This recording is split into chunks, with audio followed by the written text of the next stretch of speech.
તમે કોઈ કાર્ય કર્યું અને તમે તે કામને કરી શક્યા તેવું બતાવવાનું ઘણી વખત થાય. કામ કર્યું એટલે ભૂતકાળ. હવે કરી શક્યા બતાવવા માટે તમે એક ખાસ શબ્દનો ઉપયોગ કરો છો. તો ચાલો જોઈએ એવા શબ્દો, એવા વાક્યો કે જેના છેડે શક્યો અથવા શકી હોય અને હોય જ. ક્રિયા પ્લસ શક્યો શકી. હવે આ થઈ ગયું ગુજરાતીનો છેડો. ક્રિયા પ્લસ શક્યો શકી.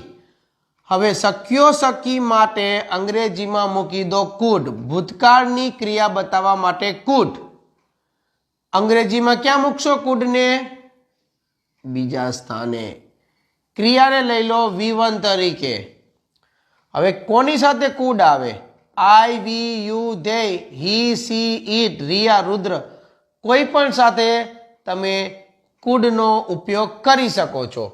નમસ્કાર, માતૃભાષા ગુજરાતીથી અંગ્રેજી શીખવાના આ સફરમાં આપણે જોવા જઈ રહ્યા છીએ કુડ. તો પહેલું ગુજરાતી વાક્ય, હું લાઈવ સેશન લઈ શક્યો. આ મારા માટે વાત કરું છું. જો કોઈ એમ કહે ગર્લ યા લેડી તો શું કહેશે? શકી.